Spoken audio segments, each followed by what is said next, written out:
Welcome to Luxury Living in Dewey Beach. And hold on, where's my notes? There we go. In Dewey Beach and the residences of light, more online in the residences, E.com. There we are. The Sprouse Thomason Group, realtors affiliated with Berkshire Hathaway Home Services, Gallo Realty in Lewis, Delaware, and home to George Thomason, who was recently awarded Sussex County Association of Realtors 2020 Realtor of the Year. Round of applause. More online at isellthebeach.net. Inspections guaranteed. An authorized dealer of On Guard systems. Go from home inspection to home protection. Learn more online at inspectionsguaranteed.com. And a big shout out to Coastal A&E's latest sponsor, The Closet Works. Owner Earl Schmidt will be happy to explain to you how The Closet Works is the only closet company on Delmarva offering the exclusive curved hanging system with no wasted space in a walk-in closet. The Closet Works, your life well organized. Find out more online by searching Facebook for The Closet Works DE/MD. That's Delaware, Maryland, folks, and you'll be glad you did that. Listen, you can call or text us at 302-491-6484. I know we have some fun giveaways today. That's always exciting. Woo. All right, now that I get through all of that, that was a lot of talking, right, Patricia? That's a lot of talking. My guest this morning, Patricia Anderson. She's CEO of Sussex County Association of Realtors and Pro Standard Administrator, and Sandra Ware, commercial realtor and land and investment specialist with Berkshire Hathaway Home Services, and you're chairwoman of SCORE's Public Policy Committee. And we're going to hear a little bit about the upcoming SCORE Affordable Housing Summit. Good morning, ladies. Welcome. Good morning. Good morning. I'm glad you guys are here. Thanks for inviting us. Oh, yeah, my pleasure. Is the weather still a little wet and funky out there, but, it's not too bad when I pulled up. It wasn't terrible. In the 50s, we're happy. Yeah, it's like 55 degrees. It's spring. Everything's coming up in my garden. People are, I don't know what to do about that. I guess I just wait and see, make sure everything survives. Yes. For people so the Affordable Housing Summit, this is a great event that's coming up. It's in a couple of weeks. Exactly when is the actual date of the event? It's February 11th at 10 a.m. at the Sussex County Association of Realtors in Georgetown. And for people that, Sandra and I were talking before we went on the air, there's a lot of misconception about an Affordable Housing Summit. So let's sort of clear that up. Let's start with that. Well, as realtors, we're community-minded, and obviously we care about the land. We want to increase home ownership. That's actually one of the reasons people become realtors. But one of the most, I would say, things that people think about affordable housing, they think we're trying to combat homelessness. No. This is something much broader. This is for the people that work around you. These are the firefighters, the first responders, the nurses, the teachers. These are the people that are in your community at the hospital helping you. Where on earth are they going to buy their first house less than, let's say, $400,000? Because that's about the average right now. Sure, yeah. And 75% of all new homes are over $300,000. Yes, that's true. And that's a very interesting aspect of living here in this area in Delmarva. But you bring up a very valid point. Professionals, people that are important members of our society, our culture, they can't live in the area, which means they can't get to their work, which means that we all suffer from that, correct? Correct. It's because not only are they using the roads and putting more trips on that road, maybe a half-hour drive just one way, maybe just to get to the hospital, but it's also just the generalized, if you don't own a home, you may be renting. In other words, you're not building any equity. So our middle class has been losing their equity position for years, especially since the downturn in the market. So I know there's a lot of guest speakers that are coming in, which is nice, from around the country for this summit that are going to be addressing this issue here. We have speakers from the National Association of Realtors, one of whom is a friend of mine, have been for many years, Holly Moskren, so that's exciting. Who are some of the other speakers that are going to be at this summit? Well, we have a former Sussex County Administrator, Bob Stickles, will be joining us for that perspective. Also, Brandy Nallman, she's with the Community Development with our County Council. She'll be joining us for her expertise. Bob Wheatley from Planning and Zoning, he's the director. We have Kevin Kelly from the Home Builders Association of Delaware. Right on. And Bob Mills, I see, from Pike Creek Mortgage. So the panel, they're a panel of experts, which is nice, which they are. Yes. So, and this is open to the public, correct? Yes, it is. And so the people that would attend, and of course, we're encouraging people to attend, because this is something that I think that people in the community would do well to know more about, to be more informed, so that when they do see a phrase like affordable housing, they know what we're talking about and why it's beneficial to the community. Right. Anything to benefit the middle class benefits everybody in the community, and that's what realtors are here for. The widest distribution of land to more people, that's our goal anyway, because under all is the land. That's the preamble of the Realtors Code of Ethics. Sure. So what would someone expect that goes to the summit? What do you think that they could expect to experience? I think the most important thing, they're going to come away with new ideas. They're going to understand that there's so many programs out there, but there's no one coalition watching over all the programs. So a lot of falls through the holes. There's millions of dollars of programs out there. And Patricia, as our new CEO, has been helping us push this so we can have this summit and get all these ideas under one roof. And we're going to have a contest, which she can talk about. Oh, yes. Talk about, people love contests, so talk about the contest. Yes. The contest is to bring forth, to tap into our local member realtors' creativity, problem solving, just efficiency in addressing this topic. We have elected to name this contest after Lit Dryden. It was a Realtor member of ours over 40 years that he dedicated to this industry. He was a past president of the Delaware Association. He served on the Newcastle County boards. He was a regional vice president for a national association of realtors. Lit was an amazing community advocate.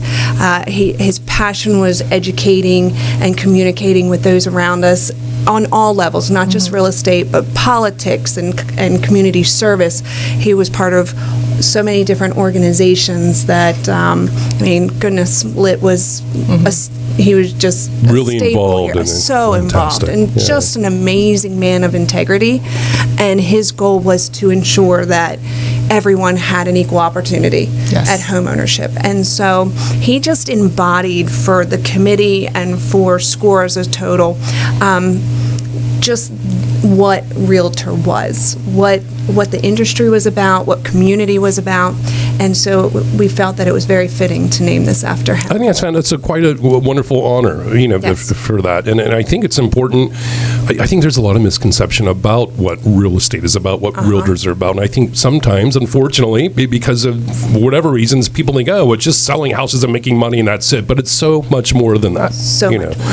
And SCORE is a great example of they're involved in so many civic, community-minded events. This is just one of many. This is definitely focused on helping people in the community understand issues, involving home ownership, affordable, as you said, so that more people can have access to affordable homes as professionals. These are all very important tenets, of our society. So it's much more than that. And I think it would be beneficial for people to learn more about the Sussex County Association of Realtors and what, as a group, that you do. Absolutely. Our code is, our mission is ethics, advocacy, and education. So we are here to support the realtors, and there is a difference there. You can be a real estate agent, which is just a licensee who subscribes to no particular code of ethics or anything like that, or you can be a member of our association, which is a 3-part partnership, so state, local, national, and we abide by a code of ethics, very stringent. We monitor that. The association is there to provide support and resources for the realtor and the industry, from marketing to security, being the lock boxes, to partnering to ensure that they have a consistency in the multi-listing system. We are a watchdog on ordinances around the county, and we partner with our state to ensure property rights are protected and fair and equal to everyone. Yeah, these are all really important elements. And anyone that's bought a house realizes very quickly how important these elements are, because it's a very it's an important process, and there's many moving parts to that process. And as you said, the stressing the importance of education so that the professionals stay and know, what is expected of them, the code of ethics, which is incredibly important, so that everyone is able to adhere to the same level of professionalism. These things are really of certain characteristics that SCORE really accents, which I think is an important thing. So good job, all of you. And then this is just one. So you would encourage the public to come to this event, without a doubt. Call in as soon as possible. Space is limited. They need to call the SCORE office or email info@score.com, And the telephone number, what should they call? Trish? The 855-2300. And if you're emailing, it's info@scaor.com. And it's free to the public, but seating is limited. And we're really expecting a dynamic day of education and information. I'm looking forward to this. I really am. Especially to see my friend Holly, because she's a lot of fun. So she's a NAR, National Association of Realtors staff specialist and workforce housing out of Washington, D.C. She is a workhorse because she works really hard all the time. See, I'm already like saying this is going to be a great event. That's all right. So that is the Affordable Housing Summit. So again, that's occurring you need to RSVP by February 3rd. Yes. So that's important. And you can do that at 302-855-2300. Who in particular do you think in the community that you could say, oh, this is something that I think would really be important for you to attend? Are there certain members of the community that you think in particular would find this of interest?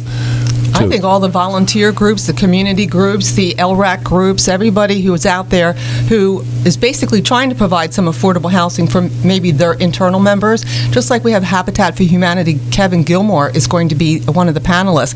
So all those people who are volunteers, community-minded, anybody who's even interested in making homes more affordable for the middle class, show up, give us your opinions. We want to hear from you. This is all positive. We're not taking down anything. We're not going to be, what do they call, slinging arrows at anybody. We're trying to keep it on a very positive note, and that's always welcome. Yeah, that's good. And also, people that could benefit from this, I would say, you should go, teachers, right? Nurses, absolutely. Firefighters, people that have been looking. We've all heard of them. How am I going to afford to live in these neighborhoods where I'm working? So these would be people that you could say, check out this summit, because you may find about an opportunity that you didn't know about before, right? Right, and our realtor members too. It's beneficial because there's so many misconceptions out there.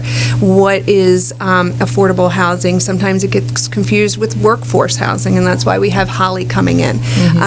It's not low-income housing. I mean, these are homes in established neighborhoods now that look just like everybody else's, but maybe the interior has been altered to just make it more affordable. I see. But it doesn't stand out as being something different or smaller. It's just there's a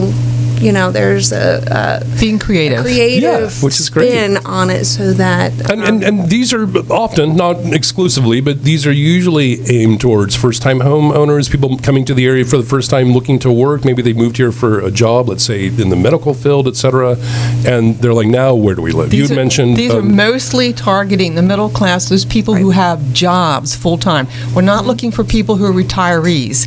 I mean, God bless everybody, but it's over 75% of new people coming are retirees. So these are the people that are working here. So we'll be working with retirees. Yes. As a matter of fact. And fill those jobs. They're going to do that. Yeah. We're in a resort area. Exactly. Well, that's the point before we went on the air, and I said, this is called the Coastal A&E. I talk about arts and entertainment, but these things they affect this very much, because people that work in that business need to be able to live in the community in which they work. Absolutely, and then the economic impact is just phenomenal when you can provide that home ownership to the working folks in their neighborhood. Then they can go and afford to go out and eat dinner at our local restaurants, go to theaters, go and enjoy the culture of their community. Absolutely. So to live and work and play.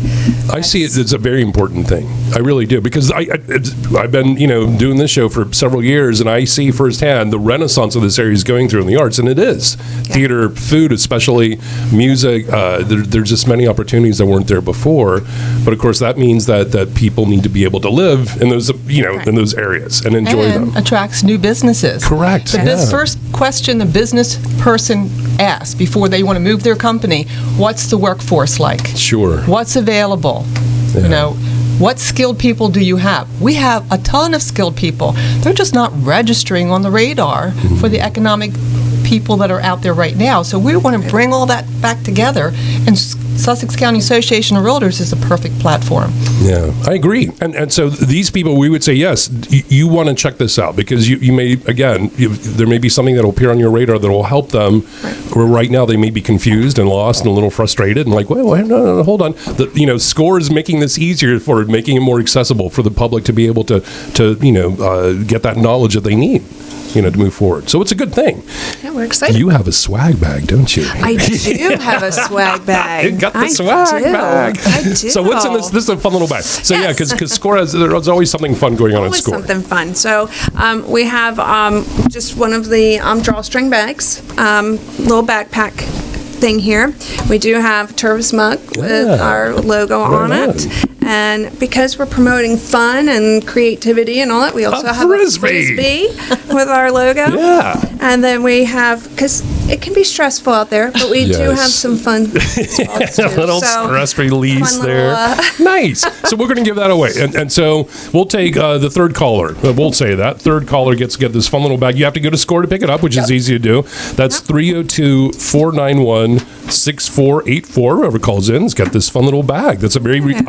I'm a big reusable bag guy. Oh, yeah. I've made myself get in the habit. I hate the plastic bag. And so I have many... This would go in the back of my car when I'm in the grocery store. That works perfectly. I like that. That's all good stuff.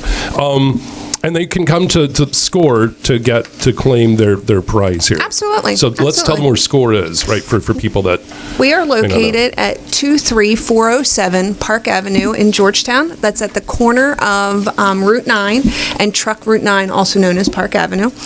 So we're right there on the corner. Yeah. So Can't miss easy it. to get us. Very easy to. We can come and get... It's a really beautiful building, too, I might add. It is a lovely building. It is. My predecessors have ensured a facility that is... 302-491-6484. I'm sorry, I just wanted to shut that. People call in right now. You can win the swag bag. I got a little throw because literally the sunshine just came out. In. I know. I'm like, what's this? I don't understand. There's sun. So this is great. So people can call in, get the swag bag, come by SCORE, look at the building, because I know that one of the things we'll be doing, over the years is having more fun events at SCORE geared towards the public to come out and see what's going on. We rent our facilities to our public, so we have held wedding receptions there. We have held multiple different business meetings. We're about to also do a workshop with the Common Community Interest Group, so anybody that governs the HOAs, so they're coming in to do a presentation. So we are just all inclusive. Fantastic. We're available to everybody. I think we have a winner on the line. Isn't that exciting? Wonderful. Let's see. Hey, good morning. You're on Coastal A&E. Good morning. Hello. Yes, hello. You're on Coastal A&E. Good morning. You won this, whether you were calling in to do it or not. You've just won the swag bag from the Sussex County Association of Realtors. I need some swag. There you go. Who is this? Who am I speaking to? Dan. Hey, Dan. I'm glad. Did you call in to win, or were you calling in for a question, or a little of both? Sure. If I've been there at the building a few times. It's a very nice building. A lot of nice people there. Fantastic. Yeah. Well, then you know where it is, so you can swing by and meet Patricia and Sandra and get your swag bag as well. Great. I need some swag. You got a frisbee and a water cup and a reusable bag. We're going to take your phone number down, I believe, because we've seen it pop up on the computer, and that way when you go in there and you say, hi, I'm Dan, and I'm here for the swag. I need it. Dan, thank you for calling in. I appreciate it. Thanks for listening. Okay.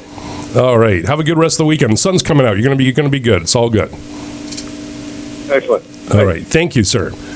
There you go. Give away some swag. That's what made the sun come out, which is great. There you go. So we got just a couple. We got about 4 minutes, so we're going to go to our first break here. Then I'm going to have some. I believe they're here in the studio.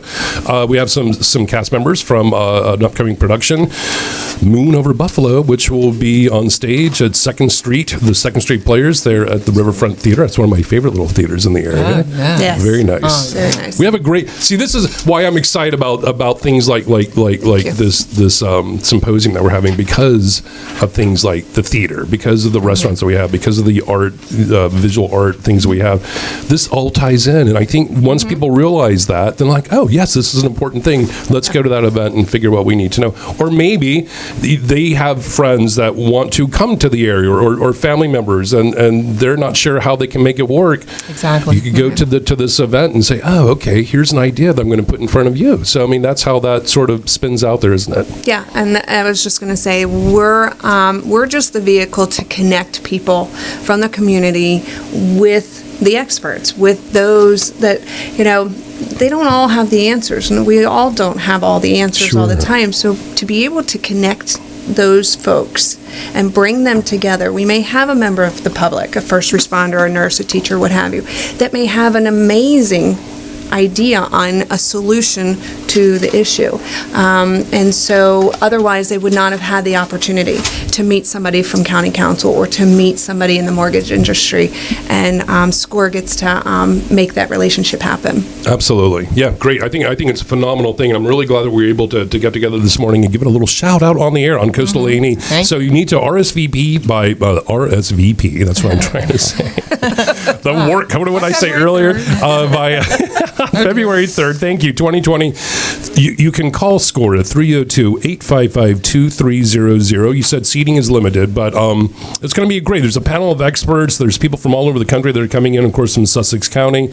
And I think, and did you say what? Lunch. Don't forget. Lunch. There's lunch. But wait, there's more. That's great. Okay, well, lunch is good. Yes, a great contest, and Yes. talk about affordable housing. It's all a great thing. And that is occurring on February 11, 2020, from 10 to 2, right there at SCORE at 23407 Park Avenue in Georgetown. So hopefully you guys can definitely attend. I think it would be a very wise thing to do.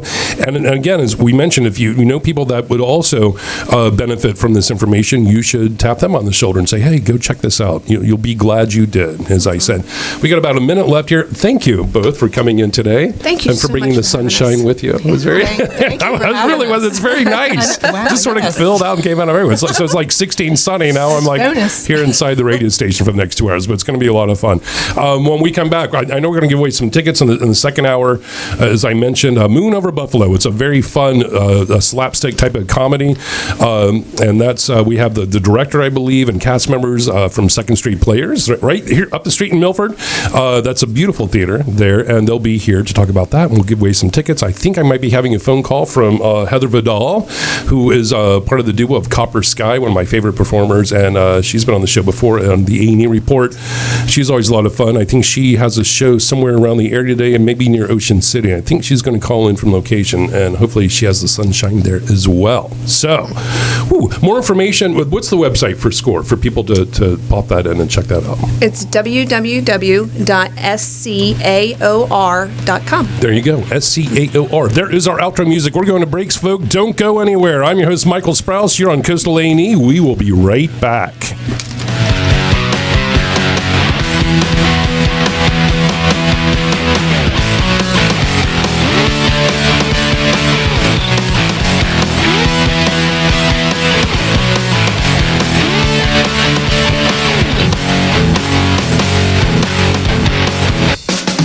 Do you have a gun? If you don't, you should get one. If you do, your choice for maintenance and repair parts should be AC Delco. Named the aftermarket brand professionals trust most. Because AC Delco true General Motors original equipment parts are the same maintenance and repair parts installed during production of a GM vehicle. Our innovations are born from heritage. And today, AC Delco parts appear in more than 2 million GM vehicles produced each year. But we offer more than just our GM DNA. We stand proudly on depth, reputation, confidence, reach, and support. The full AC Delco roster of more than 90,000 parts includes GM OE, Professional, Advantage, and other parts across nearly 40 product lines. Available online and at more than 27,000 U.S. locations. We back what we put on the road with our limited parts warranties, and we back our partners with technician training, marketing support, and e-commerce solutions. So when it comes to GM, it should be AC Delco. the true GM original equipment parts brand that's more than the sum of its parts. Join us in working to invent a new century of automotive advancement. AC Delco. Be certain. Wall Service Center in downtown Milford is your local AC Delco professional service center. Stop in or give us a call, 422-8110.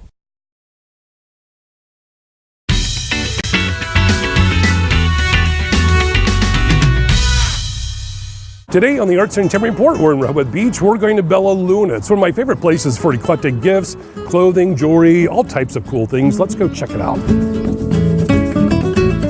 How many years have you been here now, Janice? At this location, 16 years, but we've been in town 20, 25. I know that you have several different areas here where you specialize in different arts from around the world, really. We have a little Frida Kahlo section, and people love it, and there's actually even young girls having Frida Kahlo birthday parties. She's just such an inspiration for women, for artists. You're an artist, and you have a lot of your original work here as well, so you've really infused this with a lot of your own creativity, your artistic inspiration. When I first started bringing them in, I didn't tell anyone that I made them, but now I'm more comfortable and people are really responding to them, so it feels good that I can, try painting, put it up. I think of it as like an installation piece, like art installation, and add product that goes with the story or the theme that I'm working on for the year or the season. And now it's Mother's Day, so I have a section with like candles and perfumes and scents and beautiful cards. And after Mother's Day is just, beach time. So there's fish pillows, like octopus bookends and mermaid themed things. And of course, jewelry is all on the left side of the store. All the fun, colorful jewelry is up top, and the more serious handmade things are in the cases. Earrings are our thing. Like if I had to pick one thing, it would be earrings. I like that it's small, that if I get tired of it, I could just recreate the whole thing. Thank you so much. I've had a great time. I just really love this place. See, I told you can find some very cool things at Bella Luna. They are open year-long, so you can stop by any time and get something great and artistic for yourself, or for the perfect gift for someone else. For the Arts and Entertainment Report, I'm your host, Michael Sprouse. I'll see you at the show. Jim Weller here, and let's talk trailers. Dump trailers, hydraulic dump trailers, big ones, little ones, different color ones. Man, I got them. We take trades, we offer financing. We'd like the opportunity to sell you a dump trailer if you need one. We sell BYs and Brymar, the best trailers in the industry, and we've got the selection right here on Route 13 in Bridgeville. Phone number 337-8228, Wellers.com on the web. Like us on Facebook, ask your friends about us, tell your friends about us, and let's make a deal on a trailer today.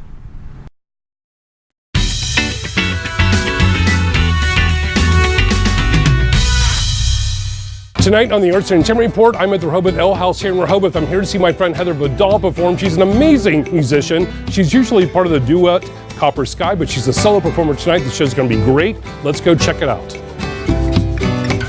I always enjoy seeing you perform. You're normally with a duo, Copper Sky, which is phenomenal, but you're doing a solo thing tonight. Yes, Heather Vidal.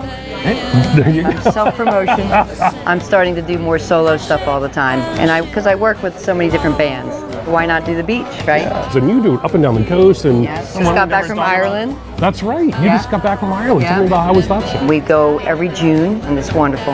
The people are beautiful, and we tour there and have a blast. You've played here several years. Oh, yeah. In different locations here in Delmarva. I grew up in this area. So you know the area. You've seen a lot of changes here artistically. You have fans that follow you around the country. They actually follow you around the country. We're very blessed. We do such a variety of music. People like to hear a variation. Dave sings, I sing, and we go back and forth. We entertain. We know how to entertain. It's not all about the music.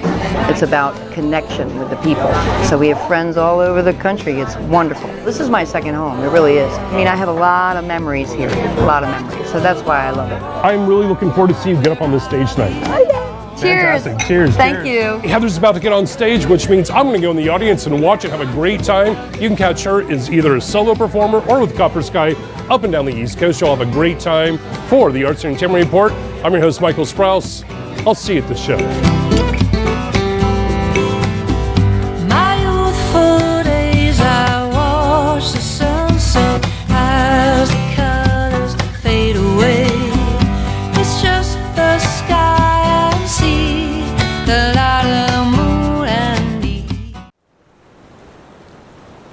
The Sprouse Thomason Group, where coastal leisure finds its home. Realtors affiliated with Berkshire Hathaway Home Services Gallo Realty. For more than a decade, people in the know have relied on the weekly coastal Delaware Market Watch. Sign up today at isellthebeach.net.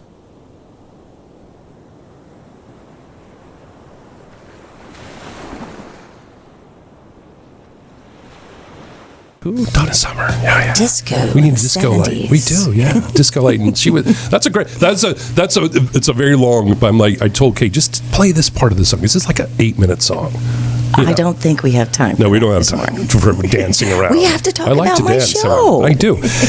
Welcome back, everybody. Coastal AD. I'm your host, Michael Sprouse. I'm very happy to have cast members and the director from Moon Over Buffalo. It's Ken Ludwig. It was the the fellow that wrote the script is what I'm trying to say. Thank you. Directed by Peter at 2nd Street.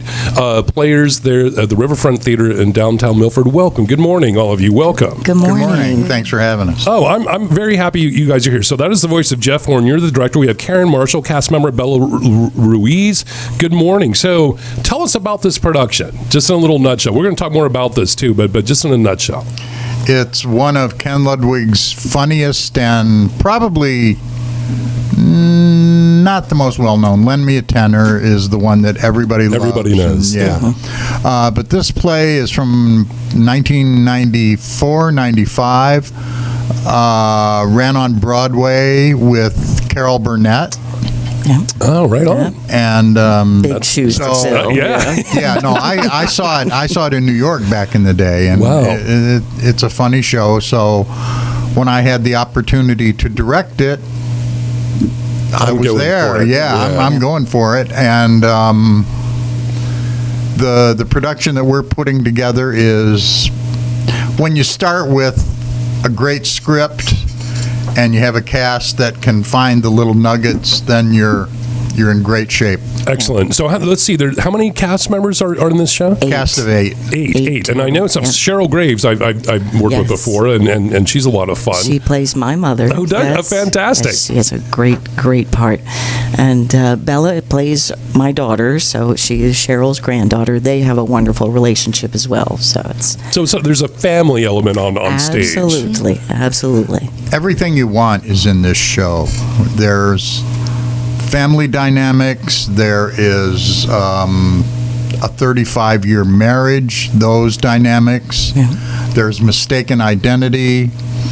There's Keystone cops coming and going in and out, and it's a really funny evening at theater. And well, one thing about what you mentioned, Lend Me a Tenor, and years ago that was on stage at the Milton Theater, and I was actually the lead in that show. It was a lot of fun. So I'm familiar with the way that he writes productions, and it's just nonstop. The curtain opens, and it's nonstop action till it closes. It is start to go and 100 miles an hour the whole time. Yeah, so it's a lot I of think fun. it's fun. A lot of fun. People are going to love that. Yes. So this opens. When does it open exactly? It's a week from tonight. Friday. From last night. Oh, okay. Yes. January 31st. Exciting. Saturday and Sunday, the 1st and 2nd.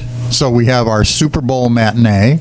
Oh, okay. So come out and see the show, and then go to your Super Bowl party. There are some people that aren't interested in going to the Super Bowl, but they can combine both. But thrilling entertainment. It's going to be a lot of why not? Laugh a little bit and then go cry if your team doesn't win the Super Bowl. There you go. Is that how it works? But it's that weekend and the following weekend. So we close up on February 9th is our last matinee. Fantastic. Have you had fun during this rehearsal process, putting this show together? I have laughed so much. Even this week with Tech Week and everything coming together last minute, I have had a lot of giggles, so it's a lot of fun. Oh, that's excellent. Bella, is this a new thing for you, or have you been doing theater for a while? I do theater at my high school. Okay. And it's fairly new. I have only done, this is my second show at 2nd Street Players. Ah, okay. Congratulations. What was the first show you did there? It was Miracle on 34th Street. Yes, that's right. This is holiday favorite. But she and I were in that show together as well, so it was a lot of fun reuniting and seeing Bella in a much better, bigger scale that she deserves. She is wonderful. So it says, I'm on the website, the 2nd Street Players website, and it says about the show, on the brink of a disastrous split-up caused by George's dalliance with a young ingenue, they've received word that they might just have one last shot at stardom. Frank Capra, that's was a famous director, of course, from that time period, is coming in town to see their matinee. If he likes what he sees, he might cast them in his movie remake of The Scarlet Pimpernel. So this is good. That's a little crazy to begin with. Creators George and Charlotte Hay, fading stars of the 1950s. Are you the fading star? Charlotte. Interesting. Fading my. I'm just, hey, don't shoot the messenger here. This is what it's saying here about this. Like fading star. That sounds like a juicy role you can step right into. It is so much fun because I am an actress playing an actress. Oh, right on. And so it's so funny to go through Charlotte's different dynamics. She's definitely a different person with her husband and with her daughter and with her mother. And then she puts on this character of meeting the fans, a character of meeting the director, and also then we put a play on within this play.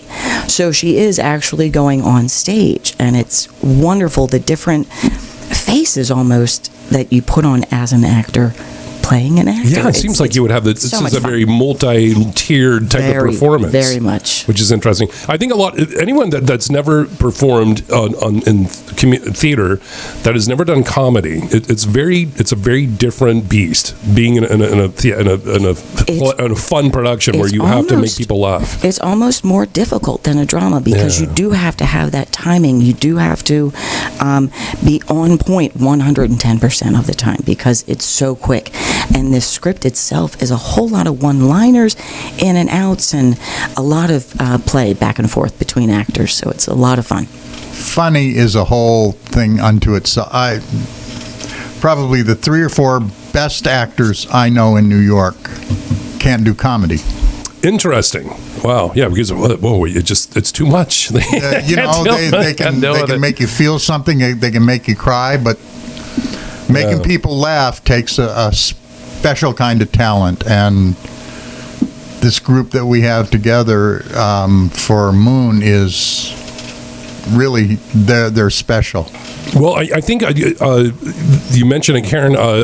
Timing is a huge element in that, especially like when you have a line that is supposed to be funny. Yes. And then so you throw it out there, then you're waiting. Are they going to pick it up? Do they get it? Are they going to get feedback from the audience here? That all happens very quickly. And of course, when you're on stage in character and you're trying to keep all of that, it's especially a play like Lend Me a Tenor, Ken Ludwig play. It's just nonstop. But there are times when you hit something and they don't laugh, and that kind of gives you a hum. Like, what? That was supposed to be funny. That was supposed to be funny. But that's, every night the audience is different. You're going to get a different read every night, right? Absolutely. So have you had the tech run where you've had people in dress rehearsals where you've had it in front of the audience? Or we have not had an audience yet, so that's going to be very coming up dynamic. this week. Yeah. Yes. So usually that's friends and family, and you sort of do a full run performance, but you're still invited audience. Correct. Yes. Yeah. Yes. That'll be fun. Well, that'll help us out as well to kind of know what to give and take them as well. So, and at some point, Charlotte does get down into the audience. And wait a minute, tell me more about that. With our play within a play, it's kind of the show must go on kind of vibe. And at some point, Charlotte just has to give up the ghost and say this play is no longer functioning. But we don't want to give too much away. Oh, no, we don't want to give too much away. I will say that the one thing I remember about Lend Me a Tenor, and this, I'm not super familiar with other productions of Ken Ludwig, but it seemed to center around a very larger-than-life character coming to town that's going to do something and may or may not end up appearing. But that's always part of an element of the play, which makes it fun because people do crazy stuff and they think there's a celebrity coming to town. Yes, yes, especially. And he's a super nice guy. I mean, we've been corresponding with him. We're doing a production of your Moon Over Buffalo, and he corresponded right away and was very gracious.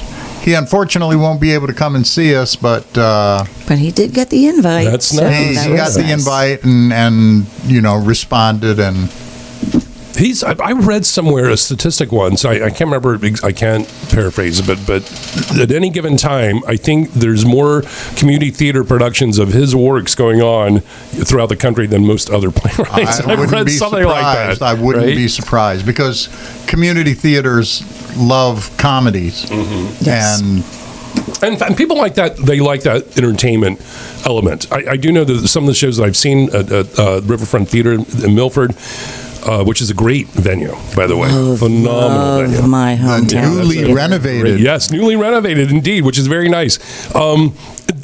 Just the way that theater is arranged, it's there's really not a bad seat, and it lends itself to highly entertaining, funny productions. Yes. Yes. You know, yes. I think Absolutely. It's I have recently relocated down here from New York, and am used to putting on new productions. I mean, productions of first productions. First run productions. Right. Got it. In festivals and things. But there you're working on a little postage stamp size stage, and you're responsible for everything A to Z, from the lighting to the costumes to.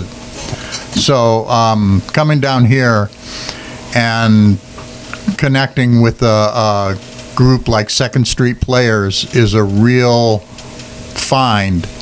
And it is sort of unfortunate that a lot of people down here, more people down here, don't know what they've got, because we are a true community theater. I mean, not only does the cast come from the community, we become a family almost, especially your castmates. But I've been involved with Second Street for almost a decade, and just everyone coming together, different walks of life. Everybody has different places that they can definitely contribute to the theater in itself, and yet coming together and having fun and just celebrating the love of theater and being able to have this stage, it's so quote unquote, it is a stage for our community, so it's a lot of fun to celebrate. I agree. I think it's a little gem, without a doubt, of Delmarva. It's a phenomenal theater. There's great theaters, in the area. Yes. When I've told this story 8,000 times, but I'll bore my listeners again by telling it just once more. When I first moved to the area, I didn't know anyone about 20 years ago, and I'm like, I'll get involved. Maybe there's some theater. I'll get involved on that way, and I'll meet people, and I did. And to this day, we're still friends, and I get involved in a Possum Point Players production, which is a lot of fun. They've been there for many years as well, as has Second Street. They've been around since 78 or something like that. This is our 40th That's right. season. 40th season. 40th season. That's impressive. We are very honored to open this up for our 40th season, and got a couple celebrations coming up, that's for sure. May 2nd is our big celebration. Nice. No details. That's just a big celebrations coming up. But definitely they have a number of shows throughout the year, 4 shows on the main stage. Children's theater has 3 or 4 shows a year, and then they do movies once a month. There's something always happening down there. Oh yeah, without a doubt. It's a great assembly of people behind that theater there, without a doubt. Let's go ahead and give away some tickets. While we still have about 10 minutes left here on the air. How many tickets we're giving away? 2 tickets to the show? Giving away a pair. A pair of tickets to Moon Over Buffalo. That's phenomenal. And of course, you can go to see this yourself at the phenomenal theater that we're talking about, Riverfront Theater, there in downtown Milford, on 2 South Walnut Street. Let's take caller number 3. That seems to be the number that we like to use all the time. 3. Lucky number 3. The number for that is 302-491-6484. You can call and get 2 tickets to this great show. I'm excited to see this production. When are you coming? I got to look at my crazy schedule, but I will be there for one of these shows without a doubt. Probably not Super Bowl Sunday, but I think I like doing the whole dinner and a show type of thing, because there's go to some restaurants. And Milford has some great little restaurants. Certainly, yes. And Good then there. it's just a lovely fun evening, and to be very entertained. The show is what? How long? About would you say? The performance? Yeah. 2 hours. 2 hours. And you have an intermission, or is it There straight is an through? intermission. Yes. Okay, great. And I know they have a beautiful new lobby there at the theater. It is gorgeous. Second Street is a very fortunate company in that they own the building outright. Yeah. Right on the beautiful banks of the Mispillion River. Yeah. And that's nice. Yeah, that's really nice. But the fact that we own the space means that we can put all of our resources into the productions. Yes. Sure, that's a good point. Yes, I think we have a caller. Yeah. I think we do. Let's see. Let's get it. Good morning. You're on Coastal A&E. Good morning. Yes, hello. Hello, sir. Are you calling for the tickets? Yes. Well, they're yours. Good you morning. won. Congratulations. We'll see you Thank you. next week. And what is your name, sir? Andrew. Andrew, fantastic. We're going to write down your information here, which we have on the computer, and you can just go. You can pick your choice of what days you want to see the show. That's right. Just come right on into the lobby there. And Andrew will definitely get a pair of tickets for you to come see our show. We are excited to have you and all of Milford come and see us. Right on. Have you been to the theater before, Andrew? No, I haven't, but I've been on the outside. I know where it is, and I know the area, but I haven't been to the theater yet. All right. Well, you're in for a treat. You certainly are, Andrew. No doubt about it. And you have 2 tickets, so you can take a friend with you. Oh, terrific. All right. Well, listen, I appreciate my wife? You don't have to. But yeah, you bring whoever you want with you. You're totally fine to do that. You got 2 tickets there. So you and your wife or whomever you decide to bring can have a lot of fun there. Okay, good. Thank you, sir. I appreciate it. Thanks for listening.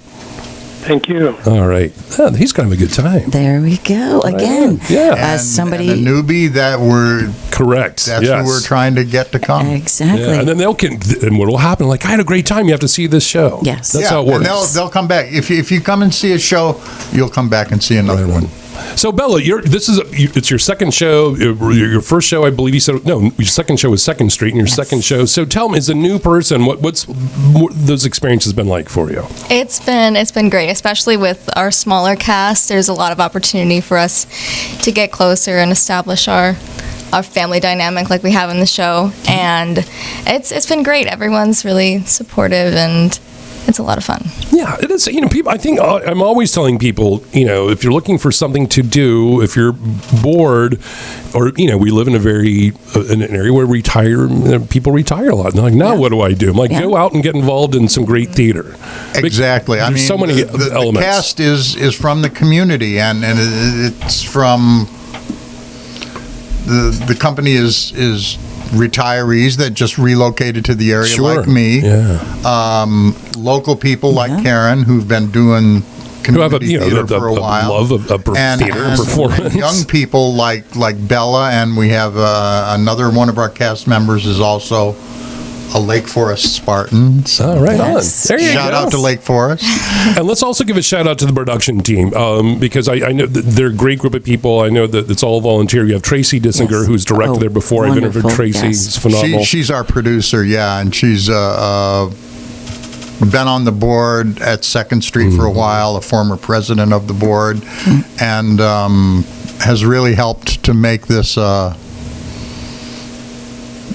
great first experience for me, and I'm sure we're going to keep at the level that will make Second Street proud of us. Yeah, right on. Good. But no doubt. I mean, there's a great group of people there. So Carol Torrey, Mark Dissinger, Ed Guinan, Leslie Eustace. I've worked with Ed, Carol, and Mark, and before all these people. That's what's great about the theater community is everyone ends up working and knowing each other.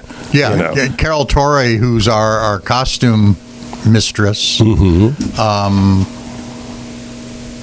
has an encyclopedic knowledge of what's in the Second Street archives as far as props and costumes. Oh yeah, that's impressive. That's important. Did we mention she's in the cast as well? I didn't know that. Yes. Oh, right. Yeah, Carol's a lot of fun. I first met her. She was doing some improv. I think she still works with an improv group. Yes. And that's a lot of fun. Yes. Yeah. And I met her probably 3 or 4 years ago. We filmed a little piece that they were doing at Irish Eyes, and it was a blast. And she was great. Yeah. And then I've seen her on stage as well at Second Street. Yes. And one of the things that they do too, they're very creative with the props, and I've noticed in the set design at Second Street. Our prop person, stage manager, AD, Janice Hall, is also a long-time Second Street volunteer, and that I just to make a point that we're not amateurs. No, but we're volunteers. Yes. And that's just a distinction that I think should be made for the benefit of the people who are investing their time. And I think for myself, I just love it. And I'm sorry, but I love the applause. That's how I get paid. And when you're, midlife and looking to flex your creative muscles, the only paycheck you really need is getting that feedback from the audience. That's where I enjoy it. Yeah, right on. Well, you bring up a good point too, though, is that a lot of people that are involved in these productions have worked professionally in theater in the past, and they still have that ache to get back on stage, right? Yeah. So that's how it ends up happening. I'm an accountant in real life. By day, I'm an accountant by day. And yet, I can come and just leave myself behind and get on stage and just kind of put that script on and pretend for a little while, and it's so much fun.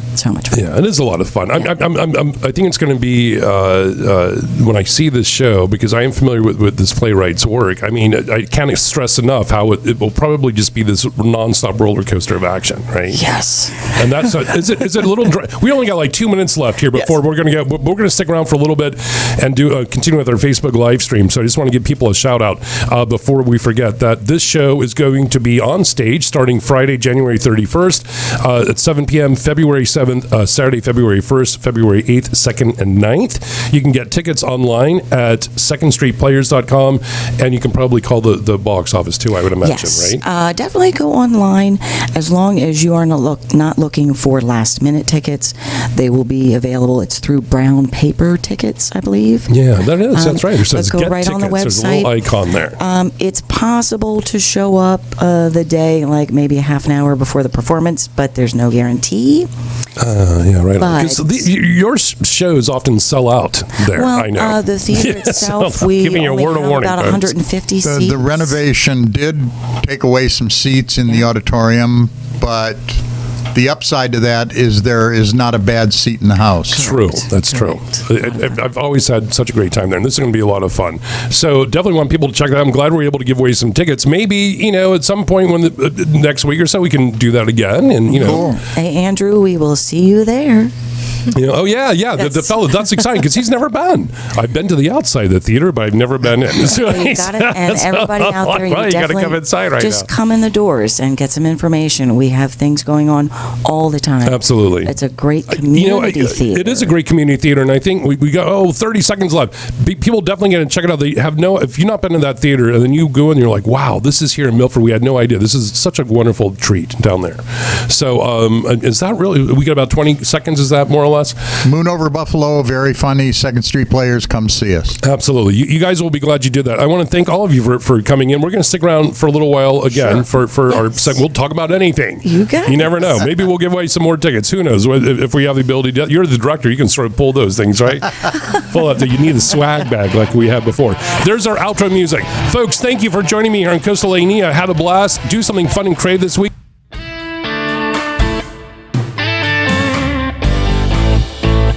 You're watching TV Delmarva.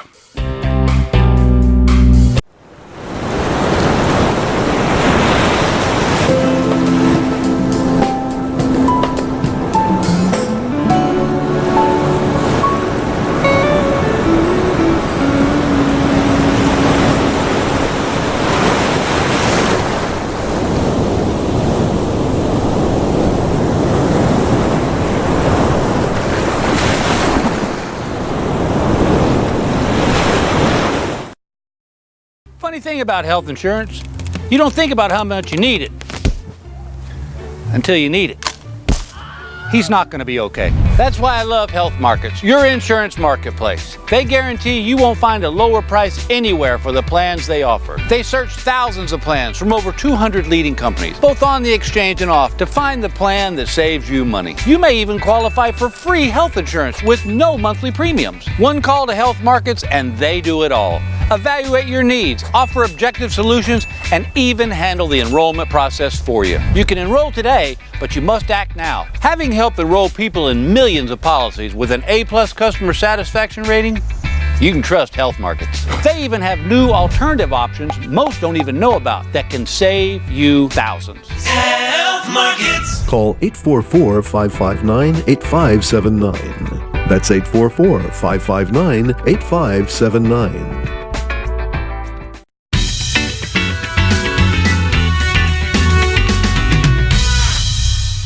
Tonight on the Arts and Entertainment Report, I'm at the Rehoboth Ale House here in Rehoboth. I'm here to see my friend Heather Vidal perform. She's an amazing musician. She's usually part of the duet Copper Sky, but she's a solo performer tonight. The show's going to be great. Let's go check it out.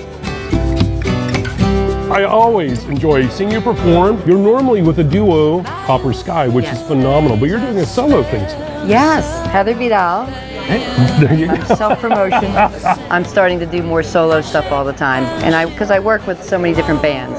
Why not do the beach, right? Yeah. And you do it up and down the coast. And yes. Just got back from Ireland. That's right. You just got back from Ireland. Tell me about how was that show? We go every June, and it's wonderful.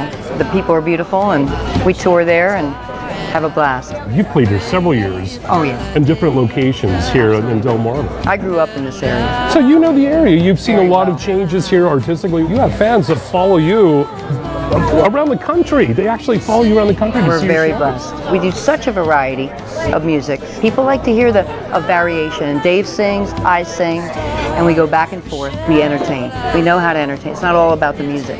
It's about connection with the people. So we have friends all over the country. It's wonderful. This is my second home. It really is. I mean, I have a lot of memories here. A lot of memories. So that's why I love it. I'm really looking forward to see you get up on this stage tonight. Oh, yeah.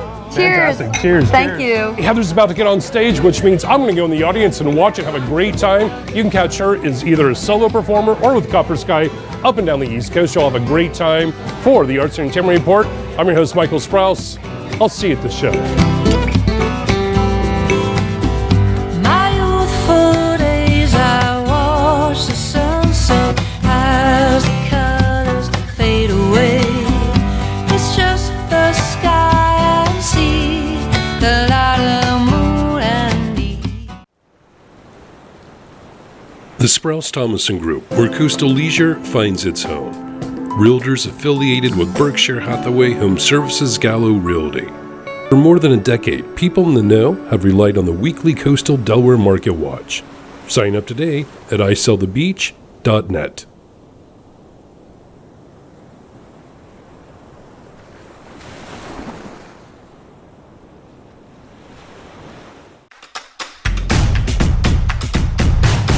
Your choice for maintenance and repair parts should be AC Delco. Named the aftermarket brand professionals trust most. Because AC Delco true General Motors original equipment parts are the same maintenance and repair parts installed during production of a GM vehicle.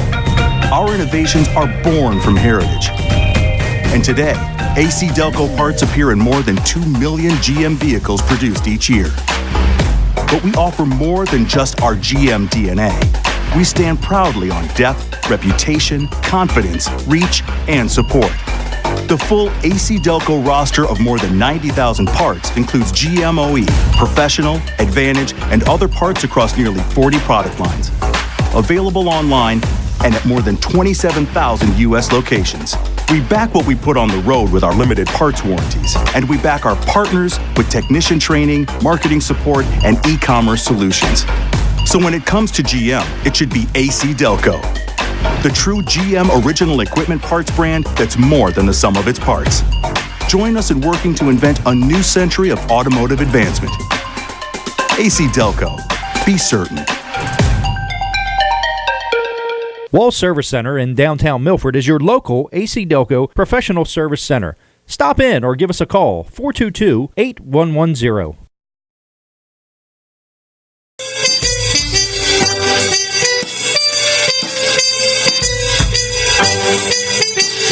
That's that little jazzy number that I like to hear, which means we are now back on the Facebook live stream, TV Delmarva, tvdelmarva.com, or facebook.com/tvdelmarva, or facebook.com/coastalae. So many options.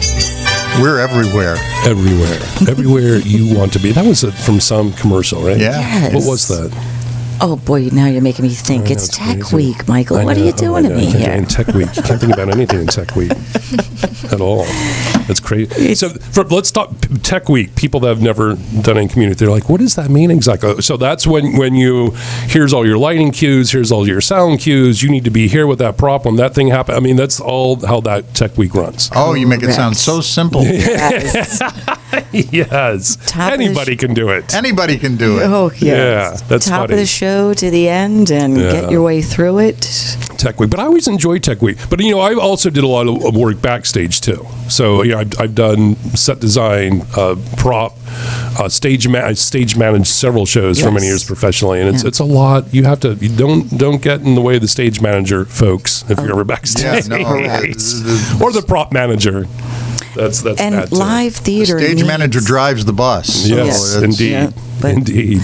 Live theater and a live show needs a lot of different people coming together, and all different talents. Which which is wonderfully the audience is blissfully unaware of anything, as they should be. As they should. As they should Yes. be. You're right. It's That's, just like, I mean, that just means you're doing your job. When the audience doesn't know somebody's doing that, then then you're doing it right. One thing that I've always enjoyed about community theater, not always, because sometimes it's pretty nerve-wracking, but when I was your age, I was in a theater group with my school as well. We took a little play on tour.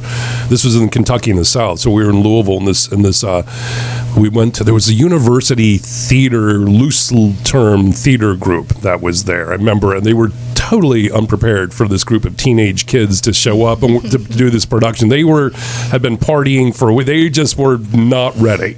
And it was disaster ensued, as you should say. But one of the things that happened is we were in this great little carriage house type of theater thing, and all the power went out while we were there on stage. It was a violent storm and went total dark, and then something started burning. It was crazy. But the show must go on. The show must go on. You just kept on in the dark. That's the theme, I think, of Moon Over Buffalo, is that the show must go on. It's an important thing to have. So the Moon Over Buffalo, if you go to the website and you sort of read about the show, it says right there, in this madcap comedy tradition of Lend Me a Tenor. That was a very fun show. Lend Me a Tenor. Lend Me a Tenor is probably his most well known. Ken Ludwig is also from D.C. Yeah, I've heard that. How old would he? Is he still? I don't know if he still. I don't know much about him. Is he an older gentleman? He's not. He's of an age, but he's not. He's not. So old that he's just there. Right. Exactly. It's like Katharine Hepburn old. He's still right. Exactly. No, he's still writing and okay, good. He's still out. He's still working. Yep. Excellent. Good. Okay, I wasn't sure because he's been around for a while. One thing I remember about when I was in Lend Me a Tenor, this is the first time I had this experience. It was very fun. In Lend Me a Tenor, the comedy of errors occurs because one of the role that I was in, it was an opera-based show, and Othello is they're bringing this famous opera who's Othello's the thing, and I forget what happens, but the big lead in the show, that's Othello. Something happens, doesn't make it, and the character that I played has to go on in his place. They're like, no one will recognize you because you'll be in this crazy Othello costume, and which Othello, I mean that's facial makeup and dark makeup, big this full thing. Well, I had about 40 seconds to go from that costume back to the costume of, hi, I'm the guy from accounting that's here, or whatever the role was. So you literally had to jump backstage. I just stood there like this, and all the backstage volunteers literally ripped the clothing from me, unzipped, took out the you go, out, wig off, back on, and pushed that on the stage. It was the craziest thing, but it was so much fun because you have to move very, very, very quickly. And that's something you have to rehearse as well. Oh, yeah. Set changes, costume changes, all the backstage things that do go on in a live show. That's set changes. I mean, that's for sure. Tech Week is working all the bugs out. Yep. Absolutely. How many? Is it one set in this production, or are they? We've kept it very simple, and we have it one main set for most of the time, most of the action, and then there's a set that change comes on. That comes on where the whole thing takes place in a theater. Oh, okay. It is the green And room of most, the theater. Oh, I didn't most of realize the that. action takes place in the green room of the theater. Yes. And there's one scene that takes place on stage at the theater. So When we put on that's our stage. That's the Oh, okay. change So- Right on. from the green room to the stage. So It's definitely a show about a show. It is a theater production of show about a theater. show. yeah, which is no, great. there's a show within a show. There's mistaken identity. There's Cheryl Graves, who plays a hard of hearing older woman. So she's kind of the That leaves comic a lot of the comic relief in a comedy, which is a hard thing to pull off, and she's doing a remarkable job. Yeah. Fantastic. Yeah, she's a lot of fun to work with, and that sounds like a very a role you could have a lot of fun with. Hard of hearing. That's all you need to hear. Yeah, I could have fun with that role. You're gonna have a lot of fun with that. There's no ad-libbing here, right? The characters, or is there any room for that at all? Sometimes not exactly. because a lot of things you have to stick to the script, which is an important You have thing. to stick to the script, but it's live theater, and anything can happen. Somebody can misremember a line, and then you have to respond to what somebody just said to you. So you got to think on your feet. Please don't let that happen. Oh, yeah, exactly. Exactly. Bill, have you ever had? So you're relatively new. Have you had these sort of terrifying experiences where someone, I'm like, oh, now I've got to step in this because someone didn't give you the line or you forget a line?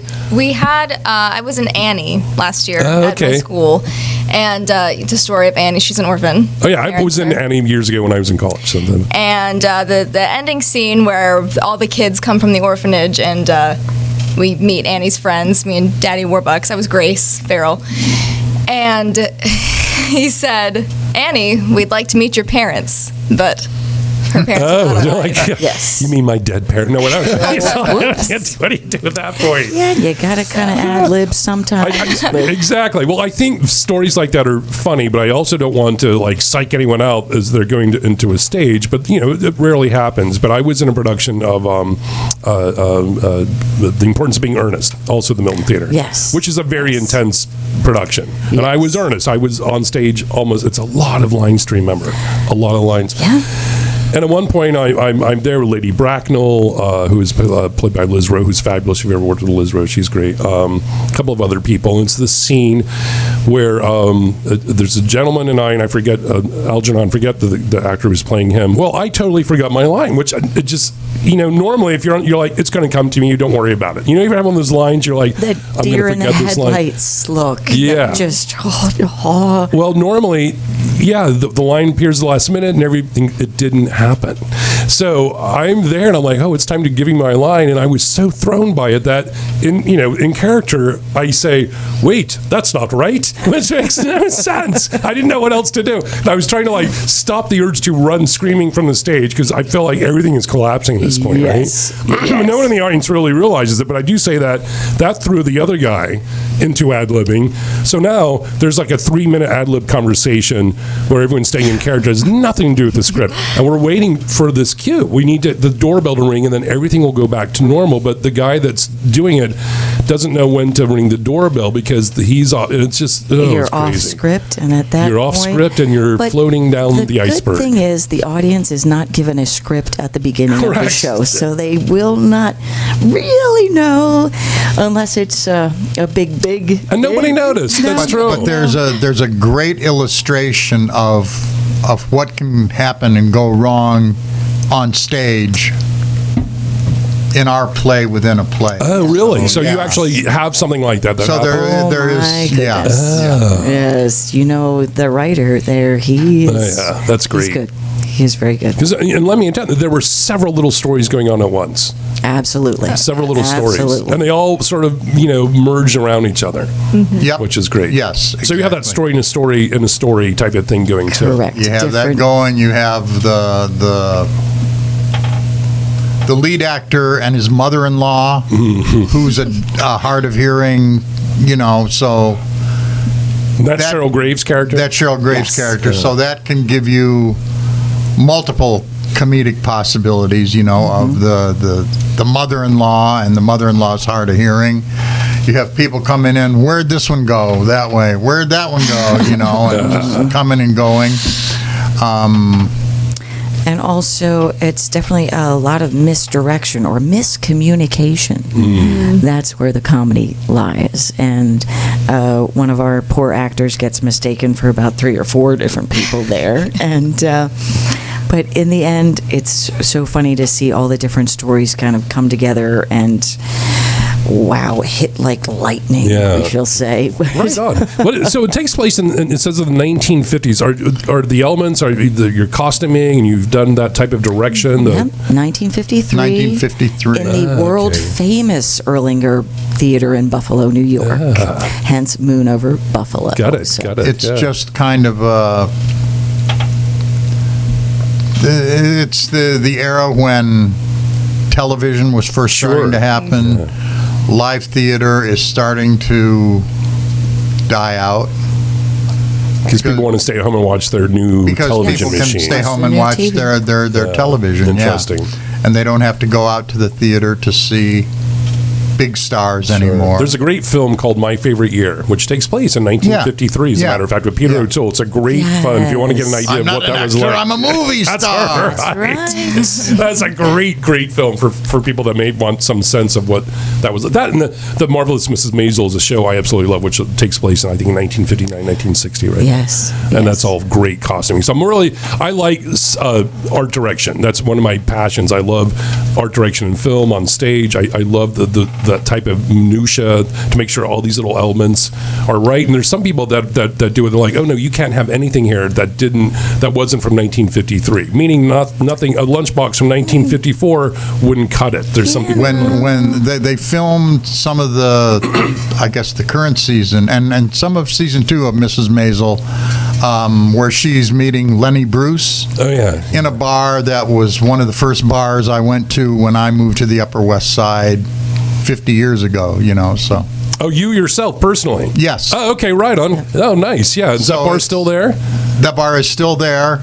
The Dublin House. Mm-hmm. It's a little hole in the wall, shot in a beer place, and I like the Upper West Side. They thought it looked like 1950. It's like one of my favorite places. They thought it looked like 1959, and it does. I mean, it's still.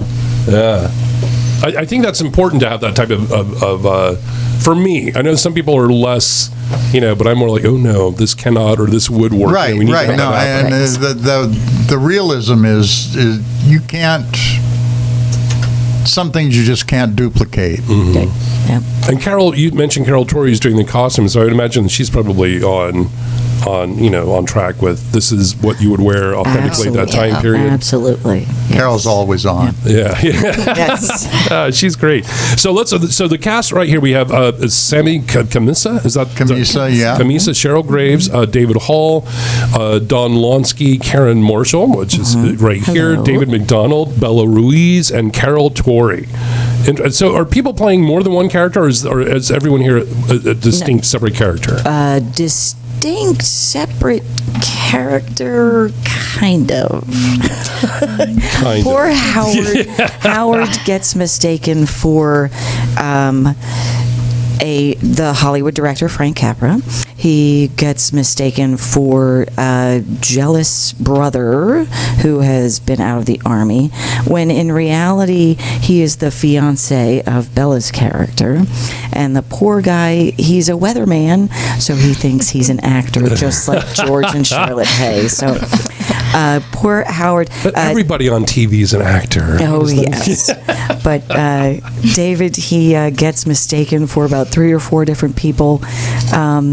Charlotte, she's an actress, and yet she plays a lot of different characters within herself, as a lot of actors do. You are yourself in the green room, you're yourself with your family, and then when the director comes to town, well, you put on your shiny hat, and then when you're on stage as well, you're putting that character on. So I know this is going to be just a phenomenal production, but have the three of you worked with any of the other theater groups in the area, or is this it's Second Street? I have not. This is my initial foray into the Southern Delaware community theater. Okay. So it's all sort of new experiences for you. It's new. It's, I mean, even back during casting, I said, I need to call. Well, I can't call anybody because. Now, Bella is actually in her high school production of Mamma Mia. All right, fantastic. And funny enough, she and her co-star in Moon Over Buffalo are co-stars on Mamma Mia. Wow. That's at Lake Forest. When's the date on that, Bella? March 12th, 13th, and 14th. Hey, there you go. We'll definitely have to talk about that as we get closer to those dates. I'll be happy to get some shout out to that. So you're in 2 productions at once. Yes. Yeah, that's why you're young and able to do that. Yes. Because when you get out there, you're like, what? Where did I leave my car? And then it just gets a little talk about remembering lines. And even better, she had to take the SATs yesterday. Oh my gosh! She did what? pretty good That's on wildly that. impressive. Fantastic! Congratulations. So you must be very excited about these shows. Yes, yeah. So which one? This one's going on stage first, correct? Correct. All right, and then so what is is there any layover between the 2 shows? The other one's opening when? It's not opening until March. Okay, so you got some time in between. Yes. The month off. Yeah, month off of double productions. Yeah, double productions. Yes. And Jeff, you have a background and I believe, just when I picked up in conversation with you, that this is something that you've done over the years, correct? Yeah, this is. I moved to New York. Well, I did an equity apprenticeship at a dinner theater years ago, and toured and played some houses in Florida and up and down the East Coast, and did some summer stock in New England. Moved to New York in the bicentennial year, as a matter of fact. I was trying to tell people about how you could buy anything with bicentennial on it in 1976. Everything was bicentennial. Everything was, yes. There's a lot of bad design going on in 1976. But yeah, flared colors. Over the years, I worked on stage for a number of theater companies in various capacities. Have done quite a bit of film and TV work. Nothing major, a lot of background work, a lot of short films, student films, enough to keep my hand in and sure. generate some income. So when did you decide to get involved with Second Street Players in the production? My wife and I bought a home down here in the summer of 2018. So we've been down here about a year and a half. And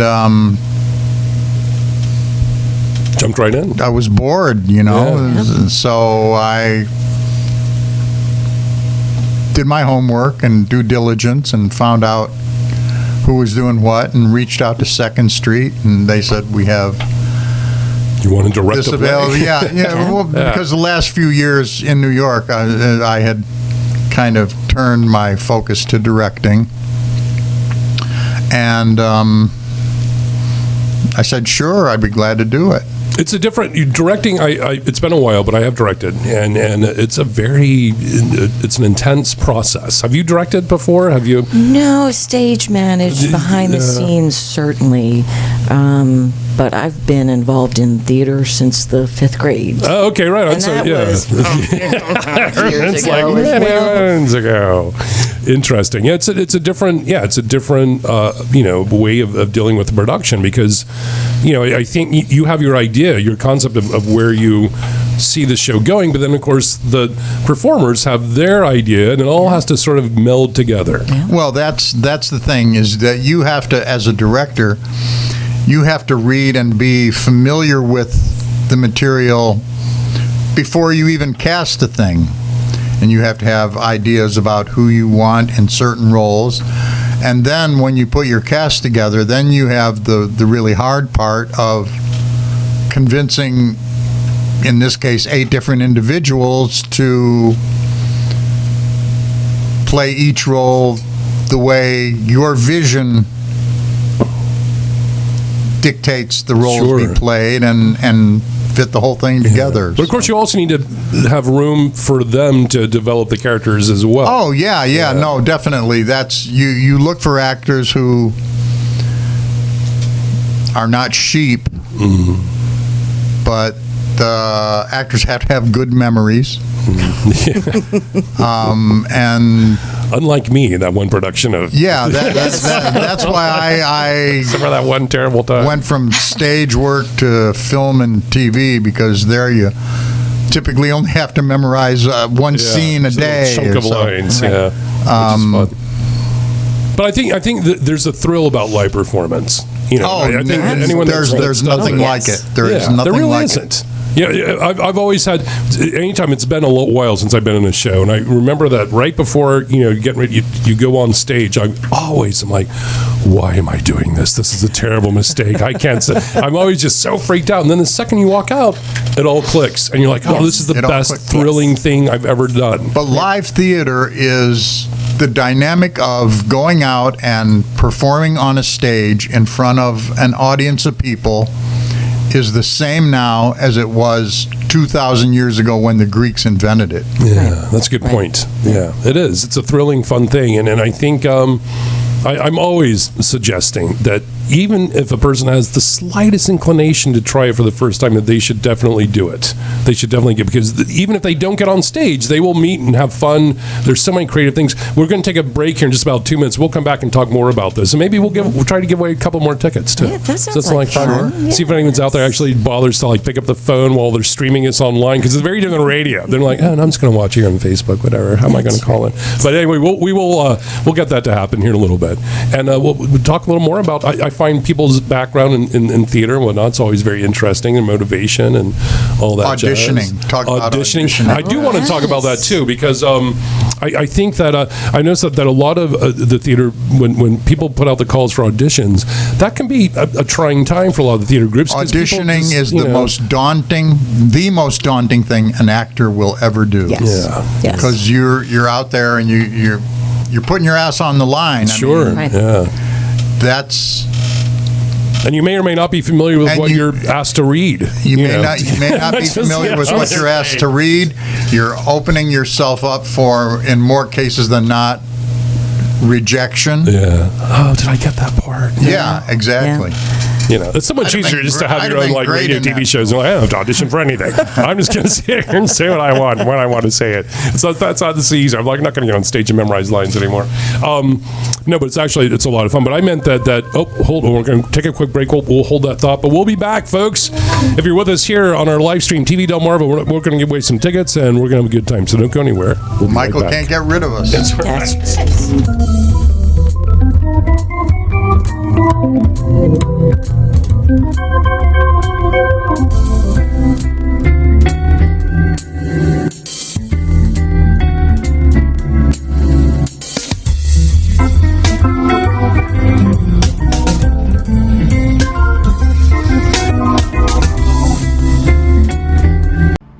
Jim Weller here, and let's talk trailers. Dump trailers, hydraulic dump trailers, big ones, little ones, different color ones. Man, I got them. We take trades, we offer financing. We'd like the opportunity to sell you a dump trailer if you need one. We sell BYs and Brymar, the best trailers in the industry, and we've got the selection right here on Route 13 in Bridgeville. Phone number 337-8228, Wellers.com on the web. Like us on Facebook, ask your friends about us, tell your friends about us, and let's make a deal on a trailer today.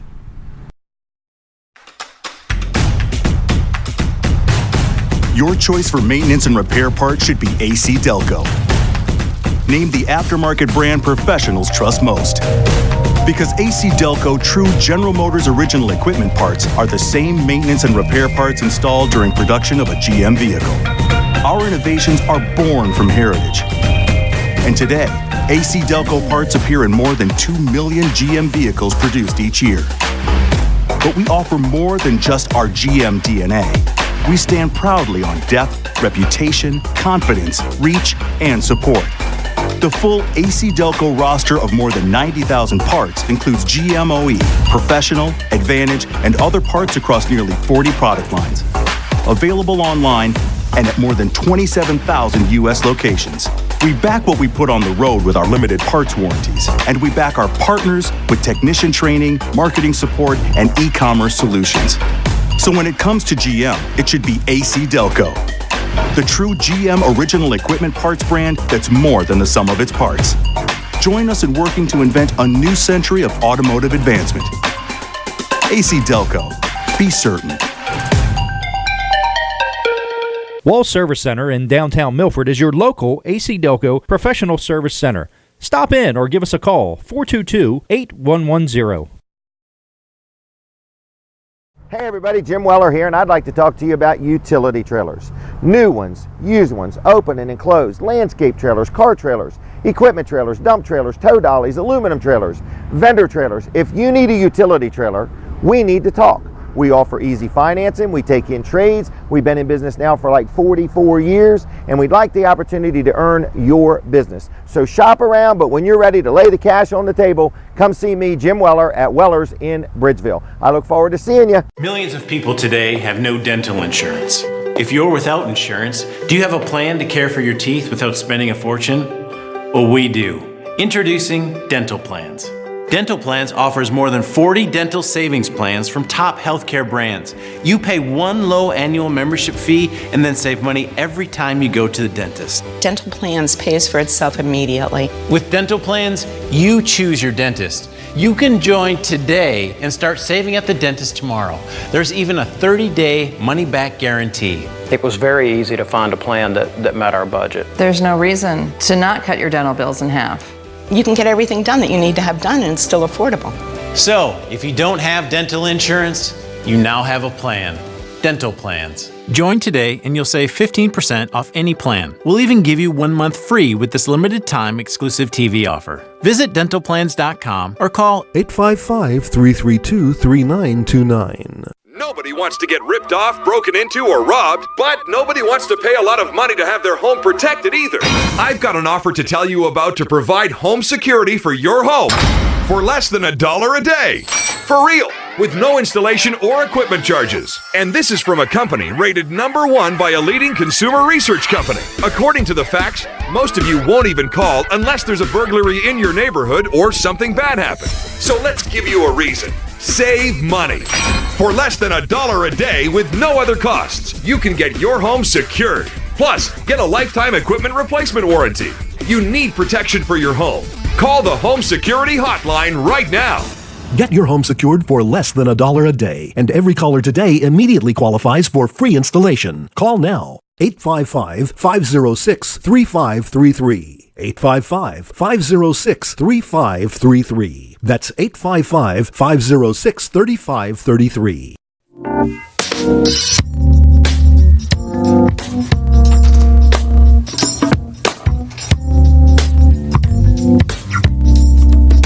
Let's get a little mellow vibe to it, right? Yeah. I always say this, like, I want to have a martini, go watch a jazz club somewhere, go shopping. Well, is it in New York City? Is it noon yet? It's 12:30. It's 12:33. Welcome back, folks. Welcome to Coastal Lane. So this is our live stream on tvdelmarva.com or facebook.com/coastalae. If you've not checked out TV Delmarva, if you're listening, I highly suggest that you do. You can do several things. One, go to tvdelmarva.com and watch all their wonderful content. It's really driven for this local community here, and I'm really happy to be part of that. And the quality is beautiful. You can also go to their Facebook page, facebook.com/TV Delmarva, and like the Facebook page. Imagine that, clicking that little button. It takes a nanosecond, and you can do the same thing on facebook.com/CoastalAE, which is the Facebook page for this radio show, Coastal AE with host Michael Sprouse.